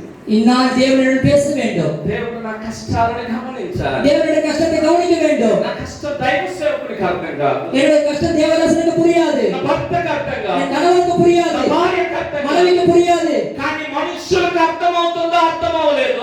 மனுஷனுக்கு புரியுறதோ புரியலையோ, నిన్ను నిర్మించిన దేవునికి సమస్తము ఎరుగు. உன்னை உருவாக்கின கர்த்தருக்கு சகலமும் தெரியும். ఆయనకు అన్ని తెలుసు. அவர் சகலமும் தெரியும். హల్లెలూయా. ஹalleluya. దైవ సేవకుడు కూడా ఒక రేంజ్కే నిన్ను ఆలోచిస్తాడు. தேவதாசன் ஒரு ரேஞ்சுக்கு தான் உன்னை ஆலோசிப்பார். ఈ బిడ్డ ఆ బిడ్డ అని అనుకుంటాడు. அவர் இப்படி இவர் இப்படி நினைப்பார். అయ్యో ఆమె కోపిస్తున్నాను, ఈమె కక్ష కలిగింది, ఈమె ఒకలాంటి టైప్ అని దైవ సేవకుడు భావిస్తాడు. தேவதாசன் அவங்க இப்படி என்று தேவதாசன் பாவிக்கலாம். ఎందుకంటే దైవ సేవకుడు నరమాత్రుడు. ஏன்னா தேவதாசன் ஒரு சாதாரண மனிதன் தான். బాగా గమనించండి, హన్నా దేవుడి మందిరంలోకి వచ్చినప్పుడు దైవ సేవకుడు ఏమనుకున్నాడు? ஆனால் தேவனுடைய சபைக்கு வரும்போது தேவதாசன் என்ன நினைத்துக் கொண்டார்? ఈ ద్రాక్షారసం తాగింది అనుకున్నాడు. இந்த அம்மா திராட்சரசத்தை குடித்தார் நினைத்துக் கொண்டார். లాంగ్వేజ్ లో చెప్పాలంటే ఈ మందు కొట్టి వచ్చిందని చెప్పాలి. நம்ம மொழி சொல்றா மதுபானம் அருந்தி வந்தார்கள் சொல்லலாம். అయితే ఆ మట్టుంది, ஆனா அவங்க அம்மா சொல்றாங்க, అయ్యా నేను మందు కొట్టి రాలేదు, ద్రాక్షారసం తాగి రాలేదు, ஐயா நான் திராட்சரசம் குடித்து வரவில்லை, నీళ్లు కుమ్మరించినట్లు నా హృదయాన్ని కుమ్మరిస్తున్నాను. தண்ணீர் ஊற்றும்படியாக என்னுடைய இதயத்தை ஊற்றும். ఆమె యొక్క పెదవుల యొక్క ఉచ్చారణ బయటికి రాలేదు, కానీ அந்த உதடுகளின் உச்சரிப்பு வெளியே வரவில்லை. ఆ యొక్క కొనుగుడు అంటే ఆ యొక్క లోపటి మాటలు, అంతరంగంలో ఉన్న మాటలు அந்த அந்தரங்கத்தில் இருக்கிற வார்த்தைகள் పక్కనున్న దైవ సేవకుడికి అర్థం కాలేదు, కానీ பக்கத்தில் இருக்கிற தேவதாசனுக்கு புரியவில்லை. ఎక్కడో ఎత్తైన పరలోకంలో ఉన్న దేవుడికి స్పష్టంగా వినపడింది. அந்த உயரமான பரலோகத்தில் இருக்கிற தேவனுக்கு தெளிவாய் புரிந்தது. హలో, మీరు బాగా గమనించాలి. நன்றாக கவனிக்க வேண்டும். నేను చేసే ప్రార్థన ఎవరికి పడుతుందయ్యా? நான் செய்கிற ஜெபம் வீணாய் போகிறது. నేను చెప్పే స్తోత్రాలు ఎవరికి పడుతుందయ్యా? நான் சொல்லி சொல்றது யாருக்கு தெரிகிறது? ఇంట్లో వాళ్ళకి వినపడే ఆరాధన ఇది కాదు. இங்க இருக்கிற ஆராதனை இது அல்ல. கர்த்தருடைய தேவனுக்கு చేసే ప్రతి ఆరాధన పరలోకానికి వినపడాలి. நீ செய்கிற ஓட்டம் பரலோகத்துக்கு దేవుడు கேட்க வேண்டும். గమనిస్తున్నాడు. தேவனை கவனித்துக் கொண்டிருக்கிறார். దేవుడిని చూస్తున్నాడు. தேவனை பார்க்கிறார். అయ్యో, నీవు బ్రతుకున్నావంటే అది దేవుని చిత్తమే. நீ வாழ்ந்திருக்கிற தேவனுடைய சித்தம் தான். నిన్ను దేవుడు నడిపిస్తున్నాడమ్మా. தேவனை நடத்துகிறாரம்மா. కాస్త కష్టపడుతూ పక్షములో ఉన్నాడు. தேவன் உங்கள் பட்சத்தில் இருக்கிறார். నీ పక్షమును వ్యాఖ్యమాడుతున్నాడు. உங்களுடைய பட்சத்தில் தேவன் வழக்காடுகிறார். హల్లెలూయా. హల్లెలూయా. దైవ సేవకుడు పర్వతం దగ్గరికి వెళ్ళినాడు. தேவதாசன் பர்வதத்தை அடைய போனார். కొండ దగ్గరికి వచ్చినాడు. அந்த மலை அடைய போனார். కొండ దగ్గరికి వచ్చిన వెంటనే దేవుడు చెప్తున్నాడు. அந்த மலையிற்கு போன தேவன் சொன்னார். ఆ మాట చదువయ్యా. அந்த வார்த்தையை படிப்போம். ఇదిగో ఆ. అక్కడ హేరేబు బండ మీద ఆ. నేను నీకు ఎదురుగా నిలిచెదను. ఆ. నీవు ఆ బండను కొట్టగా ఆ. ప్రజలు త్రాగుటకు దానిలో నుండి నీళ్లు బయలుదేరని మోషేతో సెలవీయగా ఆ. మోషే ఆ. ఇశ్రాయేలుల పెద్దల కన్నుల ఎదుట ఆ. అట్లు చేసెను. చాలు అయ్యా, చాలు అయ్యా. ఇక్కడ మీరు బాగా గమనించండి. இதை நன்றாக கவனியுங்கள். ఈ యొక్క కొండ మీద ఒక అద్భుతం జరుగుతుంది. இந்த மலை மீது ஒரு அற்புதம் நடக்கிறது. ఇక్కడ ఆ బండ మీద ఆయన నిలబడి ఉన్నాడు. அந்த கண்மலையின் மீது கர்த்தர் ఎవరు நிற்கிறார். నిలబడి ఉన్నారు? யார் நிற்கிறார்? బండ మీద ఉన్నారు. హల్లెలూయా. ஹல்லேலூயா. దేవుడు చెప్తున్నాడు, నేను బండ మీద నిలబడి ఉన్నాను. கர்த்தர் சொல்கிறார், நான் கண்மலையின் மேல் நிற்கிறேன் என்று. బండ ఎవరు? கண்மலை யார்? హల్లెలూయా. బండ మీద నిలబడింది ఎవరు? கண்மலையில் இருந்தது யார்? பிதா. சொல்லுங்க, சொல்லுங்க. பிதா. బండ ఎవరమ్మా? கண்மலை யார்? ఆ బండ క్రీస్తే అని చెప్పబడుతుంది. அந்த கண்மலை கிறிஸ்து தான். బండ మీద నిలబడింది ఎవరు? அந்த கண்மலை மேல் நின்னது யார்? సరే, వెరీ గుడ్, వెరీ గుడ్. ఇప్పుడు పిలవమన్నారు. చెప్తాను చూడండి. యాకోబు ఒక దర్శనాన్ని చూస్తున్నాడు. யாக்கோபு ஒரு தரிசனத்தை பார்க்கிறார். ఆకాశములకు అంటుకొని ఉంది ఒక నిచ్చెన. ఆ వానத்தை నోకి ஒரு ఏణి இருந்தது. ఆ నిచ్చెన మీద దేవదూతలు ఎక్కుతున్నారు, దిగుతున్నారు, అది ఏణి ఎక్కుతున్నారు, దిగుతున్నారు. அந்த ஏணியில் தேவதூதர்கள் ஏறுகிறார்கள் இறங்குகிறார்கள். ఆ నిచ్చెన పైన ఒక ఆయన నిలబడి ఉన్నారు. அந்த ஏணி மீது ஒருவர் நிற்கிறார். ఆయన యాకోబుతో మాట్లాడు. அவர் யாக்கோபுடன் பேசுகிறார். ఇప్పుడు ఆ నిచ్చెన ఎవరు? அந்த ఏణి யார்? యేసు. ఎట్లా చెప్తున్నారు? యేసు ప్రభువే మన మధ్య. యోహాను సువార్త 1వ అధ్యాయం 7వ వచనం చూడండి. నేను యోహాను సువార్త 1వ అధ్యాయం. మరియు ఆయన ఆయన మీరు ఆకాశము తెరవబడుటయు మీరు ఆకాశము తెరవబడుటయు దేవుని దూతలు ఆ. మనుషుల కుమారుని పైగా ఎక్కుటయును దిగుటయును చూతురని చప్పట్లు కొట్టి దేవుని యొక్క నామాన్ని మహిమ. கரங்களை தட்டி தேவனுடைய நாமத்தை மகிமைப்படுத்துவோம். మనుష్య కుమారుడు అంటే నజరేయుడైన యేసు. மனுஷ குமாரன் நசரேயனாகிய இயேசு கிறிஸ்து. బండ మీద నిలబడి ఉంది తండ్రి అయిన దేవుడు. மலை கண்டலில் நின்றது பிதாவாகிய தேவன். దేవుని వాక్యం సెలవిస్తుంది, నేనే మార్గమును సత్యమును జీవమునై தேவன் ఉన్నాను. வசனம் சொல்கிறது, நானே வழியும் சத்தியம் ஜீவனுமாய் నా இருக்கிறேன். ద్వారా తప్ప తండ్రి యొద్దకు ఎవడు పోలేడు. என்னை அல்லாமல் ஒருவனும் பிதாவிடத்தில் போக முடியாது. ఇలాంటి యెహోవా సాక్షులు అంటున్నారే, அநேக யெகோவா சாட்சிகள் சொல்கிறார்களே, వాళ్ళు డైరెక్ట్ యెహోవా కాడికి పోలేరు. அவர் நேரடியாக பரலோகத்துக்கு போக முடியாது. యెహోవా కాడికి పోవాలంటే ఒక మార్గంలో పోవాలి. யெகோவாவிடத்தில் போகணும், ஒரு வழியிலே போக ఆ வேண்டும். మార్గమే నజరేయుడైన యేసు. அந்த வழிதான் நசரேயனாகிய இயேசு கிறிஸ்து. கண்மலை மேலே தேவன் நிற்கிறார். ఆ కొండల మీద దేవుడు నిలబడి ఉన్నాడు. హల్లెలూయా. హల్లెలూయా. ఈనాడు నీవు இந்நாளிலே நீ ఎక్కడున్నావు? எங்கே இருக்கிறாய்? సీనులో ఉన్నావా? செல்லில் இருக்கிறாயா? సీను అరణ్యములో ఉన్నావా? சீர் வனாந்தரத்தில் இருக்கிறாயா? లేకపోతే రెఫుదేములో ఉన్నావా? இல்ல ரெப்பிதேமில் இருக்கிறாயா? నీవెక్కడున్నా సరే నీ ప్రలాపన దేవుడు நீ ఆలకించాడు. எங்கே இருந்தாலும் சரி உங்களுடைய வார்த்தை தேவன் கேட்கிறார். ఈ 2 మెట్లు దాటిన తర్వాత 3వ మెట్టుకు దేవుడు నేను తీసుకోబోతున్నాను. இந்த 2 படி தாண்டின 3வது படிக்கு தேவன் మూడో మెట్లో నువ్వు ఇంకా అనుకుంటున్నావు, ఇంకా కష్టాలు, ఇబ్బందులు, భయాలు, బలహీనతలు అనుకుంటున్నావు. 3வது படி உங்க நெருக்கங்கள் கஷ்டம். ఆ మూడో మెట్టు దగ్గరికి వచ్చేటప్పుడు నువ్వేమనుకుంటున్నావు తెలుసా? அந்த 3வது படி வரும்போது என்ன நினைக்கிறா தெரியுமா? అసలు దేవుడు ఉంటే కదా, அப்ப தேவன் இருந்தாதானே, ఉండో లేడో. இருக்கிறாரோ இல்லையோ? హల్లెలూయా. ஹல்லேலூயா. నేను ఎవరి దగ్గరైనా మాట్లాడేటప్పుడు వాళ్ళ కష్టాలు చెప్తారు. நான் யாரோட பேசும்போது அவங்க கஷ்டங்களை பத்தி சொல்வார்கள். మీరు దేనికి భయపడకండి, దేవుడు మీకు తోడుగా ఉన్నాడు. நான் எதை குறித்து நீங்க கவலைப்படாத, கர்த்தர் துணையாக இருக்கிறார்னு சொல்வேன். కష్టాలన్నీ తీరిపోతాయి. உன் கஷ்டங்களை தீர்ந்து விடும் சொல்லுவேன். ఆ మాట దగ్గర తీరిపోతాయి. அவங்க சொல்லுவாங்க எப்படி தீரும் என்று. నేను ఇంకేం చెప్పేది? நான் என்ன சொல்றது? హల్లెలూయా. ஹல்லேலூயா. కష్టాలు తీరిపోతాయి అని చెప్తారు కానీ ఎక్కడ తీరిపోతాయి అంటే கஷ்டங்கள் தீரும் என்று சொல்கிறீர்கள், எப்படி தீரும் என்று கேட்கிறார்கள். దాన్ని అనుభవించాలి నువ్వు. அதை நீ அனுபவிக்க வேண்டும். హల్లెలూయా. ஹல்லேலூயா. మోషే కూడా తెలియదు. மோசேவுக்கு கூட தெரியாது. ఈరోజు డేవిడ్ గారు పాస్టర్ గారు తెలియదు. டேவிட் பாஸ்டருக்கு கூட தெரியாது. నీకున్న బాధ నాకేంటి తెలియదు. உனக்கு இருக்கிற பிரச்சனை ஐயாவுக்கு தெரியாது. నాకు ఒక విషయం తెలుసు. எனக்கு ஒரு விஷயம் தெரியும். నీకు సీనులో ఉన్నా సరే, రెఫిదోములో ఉన్నా సరే, சீனில இருந்தாலும் ரெபிதோமில இருந்தாலும் சரி, నా పని ఏంటో తెలుసా? எனக்கு வேற என்ன தெரியுமா? నిన్ను హేరోదుకు తీసుకొని పోతాను. உன்னை ஓதேவிக்கு அழைத்து கொண்டு போவார். అక్కడ ఆయన చూసుకుంటాడు. அங்கே அவர் பார்த்துக் கொள்வார். తండ్రి కన్నా గొప్పవాడా? பிதாவாக உயர்ந்தவனா? యేసుక్రీస్తు కన్నా గొప్పవాడా? இயேசு கிறிஸ்துவாக உயர்ந்தவனா? ఒక ధూళిని నేను. ஒரு தூம்பை போன்றவனா? హల్లెలూయా. ஹல்லேலூயா. ఈనాడు పాస్టర్లు పట్టుకుంటారు అందరూ. హల్లెలూయా. ஹல்லேலூயா. పాస్టర్లు ఏమీ లేదమ్మా. பாஸ்டர்ல ஒண்ணும் இல்ல. పాస్టర్లు ఏం లేదు. பாஸ்டர்ல ஒண்ணுமே இல்ல. ఏం రోజు పాస్టర్లు ఏం లేదు. பாஸ்டர் என்னகள் பாஸ்டர் ஒண்ணுமே இல்ல. మొన్న పద్మాపురానికి పోయినాం మేము. நாங்க அன்னைக்கு பத்தாபுரம் ஊருக்கு போனோம். నేను కాస్త అలసరి తీర్చుకుందానని అటు కళ్ళు మూసుకొని తలుపులు వేసుకున్నాను. சற்று ஓய்வெடுக்க வேண்டும் என்று நான் கதவை பூட்டிக் கொண்டேன். మా పెద్దలందరూ నాతోనే పడుకున్నారు. மூப்பர்கள் எல்லாம் என்னுடனே இருந்தார்கள். గంటకు ఒకరు వచ్చి తలుపు తడతా ఉన్నారు. ஒவ்வொரு மணிக்கும் வந்து கதவை தட்டுகிறார். ఇద్దరు ముగ్గురు స్త్రీలు వస్తున్నారు. 2-3 பெண்கள் உள்ள வருகிறார்கள். వచ్చి ఆమె ఎవరు ముక్కు మొహం కూడా నాకు తెలియదు. அவங்க யார் எப்படிப்பட்டவர்கள்னு தெரியாது. ఆమె వచ్చి పాస్టర్ గారు నేను తెలుసా మీకు? பாஸ்டர் என்ன தெரியுமா உங்களுக்கு என்று கேட்டாங்க. నాకేం తెలుసమ్మా, మా ఊరిలో అయితే చెప్తారు అన్నూరు. எனக்கு என்னமா தெரியும், அண்ணன் ஆளுநர் சொல்லிருக்கேன்னு சொன்னேன். నేనే ఎలిసిపెత్ అమ్మని. நான் தான் எலிசபெத் அம்மா என்று சொன்னார். మా ఊరిలో ఎలిసిపెత్ అమ్మ నువ్వు కొత్త ఎలిసిపెత్. எங்க ஊர்ல ஒரு எலிசபெத் அம்மா இருக்காங்க, நீங்க யாரு என்று நான் கேட்டேன். ఆ రోజు ఫోన్ చేసిన మా బర్రికి బాగలేదని. அன்னைக்கு நான் போன் செய்தேன், எனக்கு மச்சான் உடம்பு சரியில்லை என்று. யாருக்கு? மதி மச்சா இல்லப்பா, బర్రి. மதி மாடுக்கு ఎరుమాడు. உடம்பு சரியில்லை என்று. அல்லேலூயா. எருமாடு குழம்பு சரியில்லைன்னு உங்களுக்கு ஃபோன் பண்ணேன். நான் எருமாடு உடம்பு சரியில்லைன்னு ஃபோன் பண்ணேன். நான் சொன்னேன், ஏம்மா எருமாடு குழம்பு சரியில்லை எனக்கு எதுக்குமா ஃபோன் பண்ண? அம்மா பர்ரிக்கு ஒழுங்காக நான் எதுக்குமா ஃபோன் చేసినావు? ஒண்ணுல பாஸ்டர் நீங்க ஜெபம் பண்ண எருமாடுக்கு சுகம் கிடைக்கும். ఏమని పాస్టర్ మీరు ప్రార్థన చేస్తే పరికి బాగా అవుతాను అన్నారు. హల్లెలూయా. హల్లెలూయా. అందమ్మ విశ్వాసం இல்லவோ? ఆ అమ్మగారి విశ్వాసం ఏమిటో, ஒரு வாரமா ஒண்ணுமே சாப்பிடாம படுத்திருந்த எருமாடு ఒక్క వారంగా ఏమి తినకుండా నా యొక్క బరిగొడ్డు. நான் என்ன சொன்னேன் தெரியுமா? అప్పుడు నేనేం చెప్పినా తెలుసా? ఫోన్ నేరా ఎత్తున పోయి ఎరుమాడు కాదుల వేయమా. ఆ ఫోన్ తీసుకుపోయి నేరుగా బరిగొడ్డు చెవులో పెట్టమ్మా అన్నాను. అందమ్మ అప్పయ్య విశ్వాసతోడ పోయి కాదుల వేసి ఆ అమ్మగారు అన్ని విశ్వాసంతో చెవు దగ్గర తీసుకుపోయి పెట్టినది. యేసుவின் நாமத்தினால சுகம் கிடைப்பதாக. యేసు నామములో స్వస్థత కలుగునుగాక. மறுநாளே கால் வருது, எங்க எருமாடுக்கு சுகம் கிடைச்சிருச்சு. మరుసటి ఫోన్ వచ్చింది, నా బరిగొడ్డు బాగా స్వస్థత పడిందని.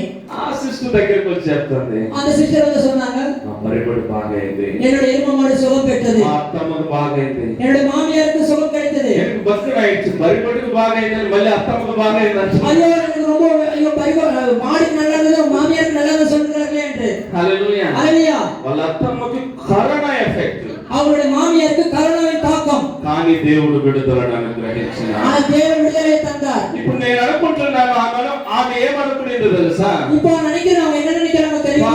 పాస్టర్ ప్రార్థన చేస్తే దేవుడు గొప్ప కార్యాన్ని, இந்த பாஸ்டர் ஜெபித்தா தேவன் உயர்வான காரியங்கள் செய்வார். పాస్టర్ పని హేరోదు దగ్గరికి తీసుకొని రావటమే, பாஸ்டர் வேலை ஓரத்துக்கு அழைத்து கொண்டு வருவதுதான். నీ దాహాన్ని తీర్చేది దేవుడి పని. గట్టిగా చెప్పండి. నువ్వు విశ్వసిస్తే, నీవు నమ్మితే దేవుని మహిమపరచు. நீ விசுவாசித்த தேவனுடைய மகிமையை காண்பாய். హల్లెలూయా. ஹல்லேலூயா. ఇంకో గంట దాకా వచ్చింది. ஒரு மணி நேரத்துக்கு பிற்பாடு ஒருத்தர் வந்தார். பெரியவங்க அடைச்சி தூக்கம் போயிச்சையா அவங்களோட வந்து அது கத்தரங்காరు అయ్యారు, మీతో వస్తే మా నిద్ర చెడిపోయిందన్నారు. ఇలా కథ తెర్రాన్న వెంటనే నన్ను వాక్య తెరవమని చెప్పారు. ఇనిమే కథవే మూడవేనా, ఇక మేట వాకిలే వేయొద్దు. హల్లెలూయా. హల్లెలూయా. ఆమె వచ్చి, అయ్యా నేనే గీతమ్మని. அவங்க வந்து உடனே நானா ஐயா நான் கீதாமா என்று சொன்னார். నేను మా భార్య ఇప్పుడు ఎక్కడికి వచ్చింది? நான் எங்க மனைவி எங்க வந்தாங்க? హల్లెలూయా. హల్లెలూయా. అయ్యా నేను గీతమ్మనయ్యా. ஐயா நான் கீதாமா ஐயா என்று சொன்னாங்க. ఏమ్మా? என்னம்மா என்று கேட்டேன். హార్ట్ ప్రాబ్లం అయ్యి, హార్ట్ బ్లాక్ అయ్యి 2 లక్షలు కడితే ఆపరేషన్ చేస్తానని చెప్పిన. இருதய ప్రాబ్లం, இருதయ అடைப்புக்கு 2 లక్షలు కట్టినారు, సుఖం கிடைக்கும் என்று சொன்னார். 10 రోజులుగా పండుకున్న పడకలోనే ఉన్నాను. 10 நாட்களா படுத்த படுக்கையிலே இருந்தேன். ఎవరో సహోదరి నాకు చెప్పినారు మీకు ఫోన్ చేయమని. யாரோ சகோதரி சொன்னார் உங்களுக்கு ஜெபம் பண்ண வேண்டும். సరే ఆయన వెంకటయ్య గారు చెప్పినారు ఫోన్ చేయమని. వెంకటయ్య சொன்னார் உங்களுக்கு ఫోన్ செய்ய வேண்டும் செய்ய வேண்டும். మరణ పడకలో ఉన్నప్పుడు మా అమ్మాయి ఫోన్ చేసి ఇచ్చింది. మరణ తరువాయి இருக்கும்போது என்னுடைய மகள் ఫోన్ செய்ய கையில் கொடுத்தால், మీరు ప్రార్థన చేసినారు, நீங்கள் ஜெபித்தீர்கள். 10 రోజులు నేను పాస్కి వెళ్ళాలన్నా కూడా నా వల్ల కాదు. நான் 10 நாட்களுக்கு உவாக கல்பத்துக்கு போக முடியாம இருந்தது. మా పిల్లలు ఆ యొక్క డస్ట్బిన్ తీసుకొచ్చి పెడతారు. என்னுடைய பிள்ளைகள் அந்த டஸ்ட்பின் கொண்டு வந்து வைப்பார்கள். కాళ్ళు చేతులంతా వాపులైపోయినాయి, கைகால் முழுவதும் வீக்கமாகி హార్ట్ అంతా బ్లాక్ అయిపోయేసి இருதயம் முழுவதும் அடைத்து விட்டது. మరణానికి దగ్గరైపోయిన నాకు క్లియర్ గా తెలుస్తుంది. மரணத்துக்கு நெருக்கத்தில் இருக்கிறேன் என்று நன்கு தெளிவாக தெரிகிறது. అయితే మీరు ప్రార్థన చేసి ఒక మాట చెప్పినారు, நான் ஜெபித்து ஒரு வார்த்தை சொன்னேன். సహోదరి నీ బిడ్డల గురించి నువ్వు భయపడుతున్నావు, சகோதரி பிள்ளைகளை குறித்து நீ பயப்படுகிறாய். నీ బిడ్డల గురించి భయపడబాకు, பிள்ளைகளை குறித்து நீ பயப்பட வேண்டாம். దేవుడు నీకు జీవాన్ని ఇస్తున్నాడు, தேவனுக்கு ஜீவத்தை கொடுக்க போகிறார். దేవుడు నీకు ఆయుష్ను ఇస్తున్నాడు, தேவனுக்கு ஆயுஷ் காலத்தை தர దేవుడు போகிறார். నిన్ను ముట్టబోతున్నాడు. தேவனுக்கு தர போகிறார். ఆ మాట చెప్పి ప్రార్థన చేసి அந்த வார்த்தை சொல்றதை ஜெபித்த உடனே చెప్పి ముగించేసి ஜெபித்து முடித்து விட்டேன். రాత్రి 11 గంటలకు చేసింది ఆమె. திரும்ப 11 மணிக்கு ஜெபித்தார். రాత్రి 11 గంటలకు ఆమె ఫోన్ చేసింది. இரவு 11 மணிக்கு எனக்கு ஃபோன் செய்தார். ఉదయాన్నే 7 గంటలకు ఫోన్ చేస్తుంది. ஓ காலையில் 7 மணிக்கு எனக்கு ஃபோன் ఆ செய்தார். నెంబర్లో నుండి కాల్ వస్తుంది. அந்த நம்பர்ல எனக்கு ஃபோன் வருகிறது. నేను వాళ్ళ కుమార్తె అనుకున్నాను. அவன் மகளை நினைத்துக் கொண்டேன். ఆమె వల్ల లేవవదు, அவளால் எழுந்திருக்க முடியாது, మాట్లాడాలి లేని పరిస్థితిలో பேச முடியாத சூழ்நிலையில் இருந்தார்கள். అయితే నేను హలో అన్న వెంటనే நான் அவ்வளவு சொன்ன உடனே అయ్యా నేనే గీతమును అనేది చెప్పడం உடனே ஐயா நான் கீதமான சொன்னார். கைவிடுகிற தேவனாமத்தை மேம்படுத்துவோம். ஹalleluya. రోజులుగా నేను బాత్రూమ్ కూడా వెళ్ళలేదు. 10 நாட்கள் என்னால் பாத்ரூம் கூட போக முடியாம இருந்தது. ఈ రోజు ఉదయాన్నే లేచి బాత్రూమ్ కు పోయి వచ్చినానయ్యా. காலை எழுந்து நான் பாத்ரூமுக்கு போனேன் ஐயா. చూసారా మన దేవుడు ఎంత గొప్పది. பாத்தீங்களா நம்ம தேவன் எவ்வளவு உயரமான தேவன் என்று. నా ప్రియ దేవుని బిడ్డలారా, దైవ సేవకునిలో ఏమీ లేదు. பிரியமான தேவதாசனுக்குள்ள ஒன்றுமில்லை. నేను కేవలం నిష్ప్రయోజకుడు. நான் வெறும் பிரயோஜனமற்றவன் தான். నీవు ఎక్కడికి రావాలో తెలుసా? நீ எங்கே வர வேண்டும் தெரியுமா? నీవు సీను పర్వతంలో అరణ్యంలో ఉన్నా సరే, சீன் வனாந்தரத்தில் இருந்தாலும் சரி, రెఫినోములో ఉన్నా సరే, எபிதேமியில இருந்தாலும் சரி, దైవ సేవకుని మీద సరుగు కొనకుండా గొనుగు కొనకుండా தேவதாசன் மீது முறுமுறுக்காமல் வளராமல் దేవుని మాటలకు లోబడి హేరోదు దగ్గరకు వచ్చినామంటే தேவனுடைய வார்த்தைகளுக்கு கீழ்ப்படிந்து ஓடவிடத்துக்கு வந்தாயானால் ఆయన బండలో నుండి జీవజలాన్ని నీకు దయచేస్తాడు. அவர் கண்மலையிலிருந்து ஜீவ ஊற்றை உனக்கு தரப்போகிறார். గట్టిగా హల్లెలూయా చెప్దామా? நான் சத்தமா கரவேற்று தேவனுக்கு ஹல்லேலூயா சொல்லுவோம். ஹல்லேலூயா. ఏం బండయ్యా అది? என்ன கண்மலை அது? ఏం బండది? அது என்ன கண்மலை? చూద్దామా అదేం బండని? அது பார்ப்போமா என்னவென்று? తీసిన వారు చదవండి. எடுத்தவர்கள் வாசிப்போம். 114వ కీర్తన 114వ సంగీతం 8వ వచనం. 8వ వచనం. ఆయన బండను నీటి మడుగుగాను నీటి మడుగుగాను చెక్కుముకి రాతి బండను చెక్కుముకి రాతి బండను నీటి ఊటలుగాను చేయువాడు. హల్లెలూయా. తమిళ పడిగయ్యా. அவர் கண்மலையை கண்மலையை தண்ணீர் தடாகமாகவும் ஆ, கற்பாறையை కప్పారయ్యై நீரூற்றுகளாகவும் மாற்றுகிறார். హల్లెలూయా. హల్లెలూయా. చెక్కుముకి రాతి తెలుసమ్మా మీకు? ఎట్లుంటుంది? ఎట్లుంటే తడితే ఏమొస్తుంది? నిప్పు వస్తుంది, కానీ ఎవరైనా నీళ్ళు వస్తుందని చెప్పారా? మన దేవుడు నీళ్లు రప్పిస్తారు. హల్లెలూయా. ఆయన బండ నుండి నీళ్లు రప్పించేదే కాకుండా அவர் கண்மலையிலிருந்து தண்ணீர் வரவைப்பது చెక్కుముకి மட்டுமல்ல, రాతిలో నుండి నీళ్లు రప్పించినారట. கற்பாறையிலிருந்து நீரூற்றுகளை உங்களுக்கு மாற்றுகிறார். మీరు అడిగినాక ఏం చెప్పినారు? బండల నుండి నిప్పే వస్తుంది అన్నారు. நீங்க சொல்ற கண்மலையிலிருந்து தண்ணீர் தான் வந்தது என்று. నిప్పు కాదు, నీళ్లుగానే వస్తాయి. நெருப்பில் தண்ணீர் கூட வரும். నా దేవుడు సమస్తమును చేయగలిగిన దేవుడు. என் தேவன் சகலத்தை செய்யக்கூடிய தேவனாய் இருக்கிறார். హల్లెలూయా. హల్లెలూయా. దీనికి అర్థం ఏంటో తెలుసా? இதுக்கு அர்த்தம் என்ன தெரியுமா? కాదు లేదు అనుకునే సమస్య కూడా దేవుడు నీకు జవాబు ఇస్తాడు.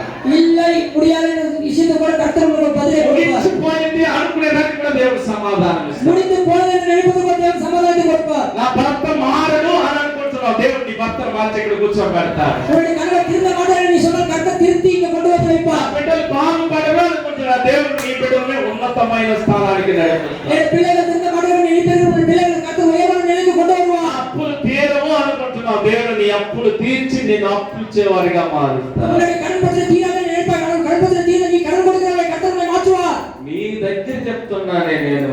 உன்னிடம் போய் சொல்கிறேன் நான். ఇవన్నీ వాగ్దానాలు చప్పట్లు కొడితే మీకు తగ్గుతాయి. இதெல்லாம் வாக்குத்தத்தங்கள் கடவுள் கட்டினால் உங்களுக்கு கிடைக்கும். హల్లెలూయా. ஹalleluya. అట్టంటే వాళ్ళకి దొరకదు. சும்மா மேலத்தமா கத்துக்கிறோம். గట్టిగా గట్టిగా గట్టిగా గట్టిగా சத்தமா கத்த வேண்டும். దేవుడి నామానికి మహిమ కలుగునుగా. தேவனுடைய நாமத்துக்கு மகிமை உண்டாவதாக. దేవుని వైపు దగ్గరకు వచ్చేటప్పుడు ఎలా రావాలి తెలుసా? ஓடவிற்கு ஒரு என்ன வர எப்படி வர வேண்டும் என்றால் నీవు సరుగుకుంటా కొనుక్కుంటా రాకూడదు. நீ முறுமுறுத்து கொண்டே வரக்கூடாது. దేవుడు ఉన్నారా లేదా అని పరిశోధనగా రాకూడదు. தேவன் இருக்கிறாரா என்று பரிசோதித்து வரக்கூடாது. ఎలా రావాలి తెలుసా? நீ எப்படி வர வேண்டும் தெரியுமா? భక్తుడు అంటున్నాడు, பக்தன் சொல்கிறார் 42వ కీర్తన 1వ వచనం. 42వ సంగీతం 1వ వచనం. తుప్పి నీటి వాగుల తుప్పి నీటి వాగుల కొరకు కొరకై ఆశపడినట్లు దేవా నీ కొరకు నా ప్రాణము. హల్లెలూయా. చప్పట్లు కొట్టి దేవుని నామాన్ని మహిమపరచగా. கரங்களை தட்டி தேவனின் மானம் తమిళ పడిగయ్యా. மானானது மானானது நீரோடைகளை நீரோடைகளை வாதித்து கதறுவது போல வாஞ்சித்து கதறுவது போல கரைகள் தட்டி దేవుని నామத்தை మహిమపరచాలి. హల్లెలూయా. ஹalleluya. తెలుగులో అయినా ఆశపడినట్లనే ఉంది. ஆ. తమిళ ఎలా ఉంది తెలుసా? வாஞ்சித்து கதறுவது. వాంచితే கதறுவது కదరవదు పోల. ఏంటో తెలుసా, ఆయన కొరకు ఎదురు చూస్తుంది, బతిమలాడుతుంది. హల్లెలూయా. హల్లెలూయా. లేడి, హల్లెలూయా. హల్లెలూయా. దుప్పి, జింక లాంటిదో తెలుసా, ప్రయాసంతో వెళుతూ వస్తుంది. ரொம்ப பிரயாசப்பட்டு ஓடி வருகிறது. ఆ నీటి ఓట చూసిన వెంటనే அந்த நீரோடையை பார்த்த உடனே అది ఏం చేస్తుంది తెలుసా, పరిగెత్తుకుంటూ పోయి తాగదమ్మా. ஓடி போய் அது குடிக்காது. మీరు బాగా గమనించండి. நீங்க நன்றாக கவனியுங்கள். అది నీళ్లు చూసిన వెంటనే దాని నడక మారిపోతుంది. தண்ணீர் பார்த்த நடக்க மாறிவிடும். ఎక్కరది పైకి, அப்படியே மேல குதிக்கும். ఒక 10 అడుగులు పైకి ఎగరది. நேரடி மேல குதிக்கும். 10 అడుగులు పైకి ఎగరది. இன்னும் 10 அடி மேல குதிக்கும். ఎగురుకుంటా దగ్గరికి నీళ్ళలో అలా పడిపోతుంది. குதித்து குதித்து கொண்டே அந்த தண்ணீரில் விழுந்து விடும். ஆண்டவர் உனக்கு ஆசீர்வாதத்தை காண்பிக்கும் போது நீ கூட அப்படிதான் துள்ளி குதிக்க வேண்டும். பிரபு நீங்க ஆசீர்வாதத்தை చూపించే போது నువ్వు అలాగే గంతులేయాలి. நீ அழுகிற சத்தம் வேண்டாம். నువ్వు ఏడ్చే శబ్దం వద్దు. நீ புலம்புகிற சத்தம் வேண்டாம். నీ సనుగులు వద్దు.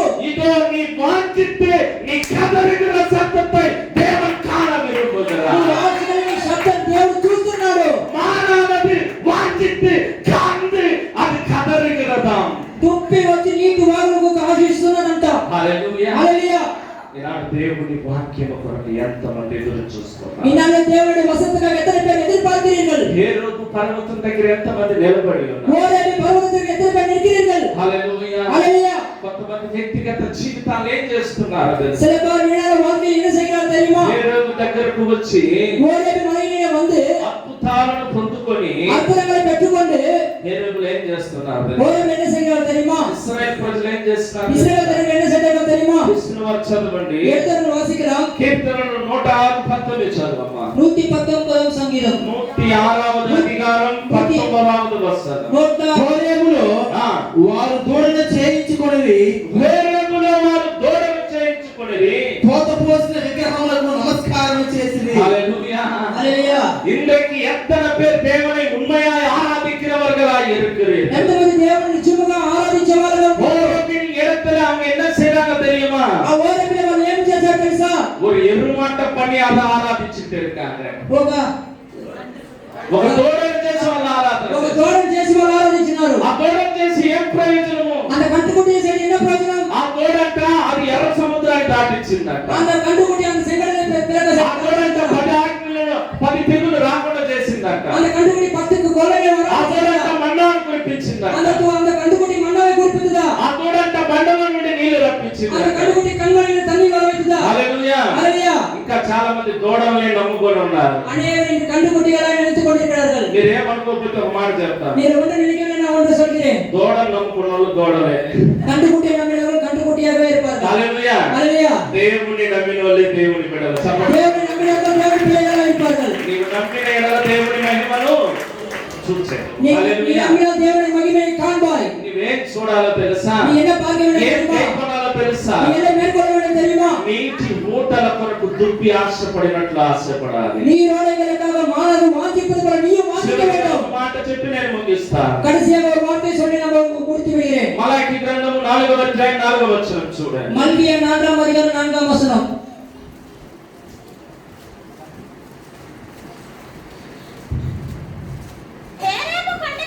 హేరేబు కొండ మీద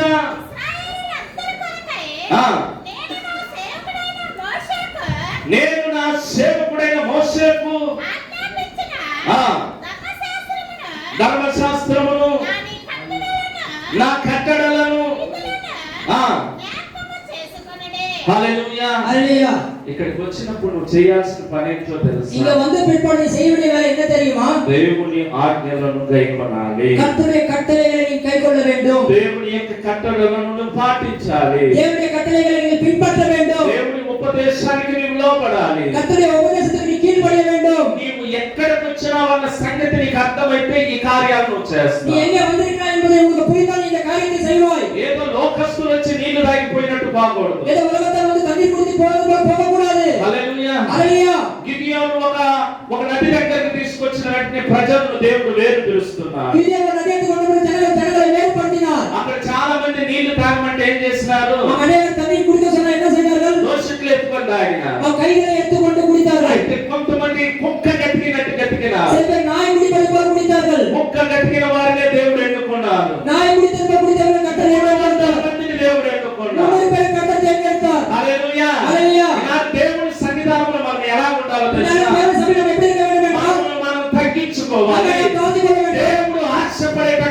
మనం தேவன் మార్చుకోవాలి. வாஞ்சிப்பது போல நம்ம மாற்றிக்கொள்ள నీ வேண்டும். చిత్త ప్రకారం జీవించడం కాదు. உம்முடைய சித்தத்தின்படி நடப்பதாக దేవుని చిత్త ప్రకారం చేస్తే నీ భూమి మీద ఉంటావు. தேவனுடைய சித்தத்தின்படி செய்தால் நீ பூமியில் இருப்பாய். దేవుడు నిన్ను సజీవునిగా మారుస్తాడు. தேவனுடைய ஜீவனை மாற்றுவார். దేవుడు ఎలాంటి ఆపద వచ్చినా దేవుడు నిన్ను அப்படிப்பட்ட ஆபத்து வந்தால் தேவனை காப்பாற்றுவார். ఇట్లాంటి 100 కొరడాలు వచ్చినా కూడా నీవు అలాగనే ఉంటావు. இப்படிப்பட்ட 100 கொரோனா வந்தால் நீ அப்படியாகவே இருப்பாய். ఎన్ని అప్పులు వచ్చినా కూడా నువ్వు గన్నులో ఉంటావు. எவ்வளவு கடன் பிரச்சனை இருந்தாலும் நீ திடமாய் இருப்பாய். అందుకని పోయి 2 లక్షలు అప్పు తెచ్చుకోవద్దు. அதுக்காக போய் 2 லட்சம் கடன் வாங்க வேண்டாம். హల్లెలూయా. హల్లెలూయా. నీ రుణ బాధలన్నీ దేవుడు కొట్టివేసేది. உன்னுடைய கடன் பிரச்சனைகளை கர்த்தர் அகற்றி விடுவார். బలహీనతలన్నీ దేవుడు కొట్టివేసేది. உன்னுடைய பலவீனங்களை కర్తర్ అగచి విడువార్. అల్లో ఆ జలములు ఎలాంటివి తెలుసా?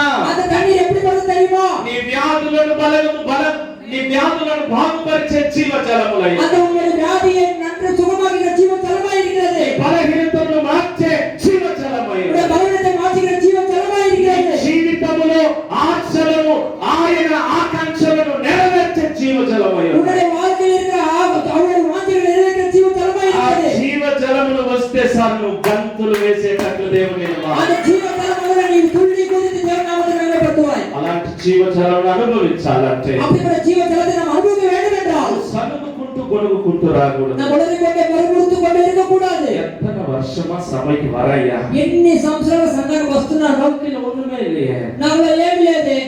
నీ వందது రెఫిదోం వరకు దా வந்திருக்க. నువ్వు వచ్చింది ఎపిదోమి వరకు వచ్చి ఉన్నావు. நீ கொஞ்சம் ஹேரோபு கிட்ட வந்து பாரு. నువ్వు కొంచెం ఓయబికి వచ్చి చూడు. உன் காரியங்களை அதிசயம் காண பண்ணுகிற தேவன். నీ కార్యము దేవుడు ఆశ్చర్య కార్యముగా మారుస్తాడు. కర్తర్ తామే ఈ వసనத்தை ఆశీర్వదించు. దేవుని యొక్క కొద్ది వాక్యాన్ని ఆశీర్వదించిన గాక. కళ్ళు మూసుకుందాం, పైకి లేచి నిలబడదాం. కన్నులు మూడికొండు எல்லாரும் எழுந்திருப்போம். హల్లెలూయా. హల్లెలూయా. హల్లెలూయా. హల్లెలూయా. నాడు ఎంతమంది ఇన్నాళ్ళు ఎత్తనే పేరు తమ యాత్రానుభవాన్ని దేవుడి వైపు తిరగాలని ఆశపడతారు. తనడి పైన అనుభవத்தை దేవునికి నేరుగా మార్చ வேண்டும் என்று நினைக்கிறீர்கள். ఇంకా ఎంతమంది శ్రీనివారణ్యములో ఉన్నారు? ஏதோ எத்தனை பேர் சீன் வனாந்தரத்தில் இருக்கிறீர்கள். ఇంకా రెఫిదోములో ఎంతమంది ఉన్నారు? இன்னும் ரெபிதோமில் எத்தனை பேர் இருக்கிறீர்கள். హేరోబుకు వస్తున్నారు కానీ గొడుగుతూ సరుగుతూ వస్తున్నారు. ஓரமிருந்து வருகிறார்கள், ஒளிர்கொண்டு முறுமுறுத்துக் கொண்டு வருகிறார்கள். కానీ దేవుడు అంటున్నాడు, ஆனால் தேவன் சொல்கிறார், ఉప్పి నీటి వాగుల కొరకు ఆశపడినట్లు ఆశపడాలి. மாறாக நீரலைக்கு வாஞ்சிப்பது போல நாம் வாஞ்சிக்க வேண்டும். ఈ హేరోబు దగ్గరికి వచ్చేటప్పుడు సంతోషంతో రా, நீ ஓரமிருந்து வரும்போது சந்தோஷத்துக்கு வா, నమ్మకంతో రా, நம்பிக்கையோடு வா. నీ కష్టాలు తీరుతాయని రా, உன்னுடைய கஷ்டங்கள் தீரும் என்று నీ வா, బాధలు మారుతాయని రా. உன்னுடைய வேதனைகள் மாறும் என்று வா. ఇదిగో నీ కొరకు ఒక బండ ఆయత్తపడి ఉన్నది. இதோ உனக்காக ஒரு கண்மலை ఆ బండలో சித்தமாயிருக்கிறது. నుండి జీవ జలములు ప్రవహించబోతున్నాయి. கண்மலையில் జీవ ఊటు ఆ జీవ జలములే నీ సమస్యలకు పరిష్కారము. அந்த జీవ ఊటు உன் பிரச்சனைக்கு ஒரு தீர்வாயிருக்கிறது. హల్లెలూయా. హల్లెలూయా. కలవరపడినే కొండల వైపు నా కన్నులెత్తుతున్నా. కొండల వైపు నా కన్నులెత్తి ప్రభువుతో నేను కుమిలెదనా. ప్రభువుతో నేను కుమిలెదనా. కొండల వైపు నా కన్నులెత్తి ప్రభువుతో నేను కుమిలెదనా. ప్రభువుతో నేను కుమిలెదనా.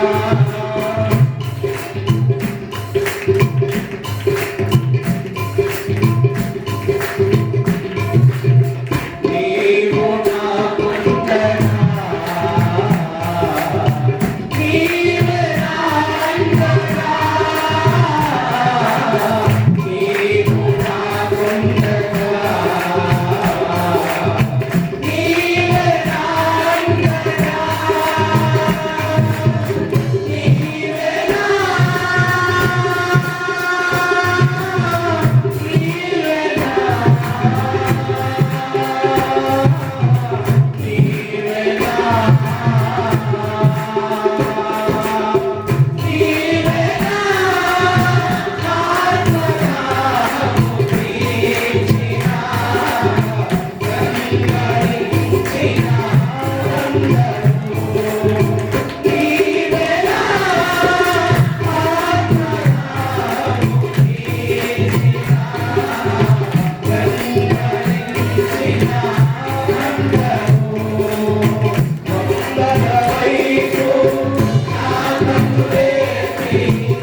உங்களுடைய மனதை பார்த்து நான் பரவசமடைகிறேன் ஆண்டவரே. నీటి వాగుల కొరకు ఆశపడినట్లు மாறாத நீரடைக்கு வாஞ்சிப்பது போல హేరోదులో నా ప్రాణం నీ కొరకు ఆశపడుతుంది. என்னுடைய பிராணம் உமக்கு வாஞ்சிக்கிறது ஆண்டவரே. హల్లెలూయా. ஹalleluya ஆண்டவரே, ஸ்தோத்திரம் ஆண்டவரே. రెండు చేతులు ఎత్తి ரெண்டு கரங்களை உயர்த்தி మీరు ఒక్క మాట చెప్పండి. நீங்க பேசுங்க. ప్రభువా, నేను హేరోదు దగ్గరకు వచ్చిన ஆண்டவரே, நான் ஓரேபிற்கு வந்திருக்கிறேன் ராஜா. హోరోబులో ఉన్నాను ప్రభువా. நான் ஓரேபில் இருக்கிறேன் ஆண்டவரே. నేను ఎలా వచ్చినానంటే நான் எப்படி வந்தேன் தெரியுமா? ఒక దుప్పి వచ్చినట్లు వచ్చాను. ஒரு மானாக வந்து போல வந்தேன். నేను ఎగిరి గంతులు వేస్తున్నాను. நான் துள்ளி குதித்திருக்கிறேன். నేను వాంఛతో వచ్చాను. நான் வாஞ்சியாக வந்திருக்கிறேன். ఆశ కలిగిన ప్రాణాన్ని తృప్తిపరిచే దేవుడు. வாஞ்சியாக பிராணனை கர்த்தர் గట్టిగా துப்புகிறார். చప్పట్లు కొట్టుకుందాం. கரங்களை தேவனுக்கு மேம்படுத்துவோம். దేవుని ఆశను తీర్చుకుందాం. தேவனுடைய வாஞ்சிகளை தீர்ப்பாராக. ప్రభువా, నీకు స్తోత్రం. ஆண்டவரே, உமக்கு ஸ்தோத்திரம் ஆண்டவரே. ఆనాడు కదలికదైపోలేదు. துப்பி நீக்குவாங்க கதிர் நட்டு பிரபுவா. నా ప్రాణం నీ కొరకు ఆశపడుతుంది. என்னுடைய பிராணம் உனக்காக வாஞ்சிக்குது ஆண்டவரே. ప్రభువా, నీ బిడ్డలను ఇంతవరకు మీరు బయలుపడినందుకు వందనాలు. ஆண்டவரே, ஜனங்கள் மத்தியில் இதுவரைக்கும் நீங்க வெளிப்படுத்துகிறாய் நன்றி ஆண்டவரே. ప్రతి ఒక్కరితో మీరు మాట్లాడారు. ஒவ்வொருவரும் நீங்க பேசுங்க ராஜா. నీ నామానికే మహిమ కలుగును గాక. உங்களுடைய நாமத்துக்கு மகிமை உண்டாவதாக. మీరందరినీ తృప్తిపరిచినారు ప్రభువా. எல்லாரையும் நீங்க திருப்தியாக்குறீங்க ஆண்டவரே. ఈ జీవజలములతో తృప్తిపరిచినారు. உங்களுடைய ஜீவ ஜனத்தில திருப்தியாக்குறீங்க ஆண்டவரே. ఈ బిడ్డలు గంతులు వేస్తున్నారు నాయనా. உங்களுடைய பிள்ளைகள் துள்ளி குதிக்கிறார்கள் ராஜா. ఆత్మీయ జీవితాలు అలాగనే ఉండును గాక. அவனாக நீர் மாற்றுவாங்க. వారి ఆత్మీయ జీవితాలు అలాగనే ఉండును గాక. அவங்க வாழ்க்கைய வாழ்க்கைகள் மாறுவாங்க. యేసయ్యా, உமக்கு நன்றி தகப்பனே. பிரபாவிக்கு வந்தனால பிரபுவா. இவர்களுடைய ஆவிக்குரிய வாழ்க்கை இப்படியே இருப்பதாக ஆண்டவரே. ఈ ఆత్మీయ జీవితం ఇలాగనే ఉండునగాక ప్రభువా. నీలో అనుభవంలో ఉండునుగాక ప్రభువా. உங்களுடைய அனுபவத்தில் இருக்கும்படியாக செய்ய மாட்டேன். ఈ కుటుంబాన్ని మీరు ఆశీర్వదించండి. இந்த குடும்பங்களை ஆசீர்வதிக்க மாட்டேன். యేసు నామములో ప్రార్థిస్తున్నాం తండ్రి. இயேசுவின் நாமத்தில் ஜெபிக்கிறோம் பிதாவே. ఆమేన్. ஆமென். ఆమేన్. ஆமென். నా ప్రాణమా యెహోవాను సన్నిధించు. నా అంతట సమస్తమైన పరిశుద్ధ నామమును సన్నిధించు. నా ప్రాణమా యెహోవాను సన్నిధించు. ఆయన చేసిన పనులు దేవుడు. మన తండ్రి యొక్క ప్రేమయు, కుమారుని యొక్క కృపయు, పరిశుద్ధాత్మ యొక్క అన్యోన్య సహవాసం ఇక్కడ చేరిన ప్రతి బిడ్డల మీదను దుప్పి నీటి వాగుల కొరకు ఆశపడినట్లు హోరోబులోనికి వచ్చిన ప్రతి బిడ్డల మీదను దేవుడి కృపా దయా సంకల్పము తోడై ఉండి జీవజలములతో వారి ఆత్మను నింపునుగాక.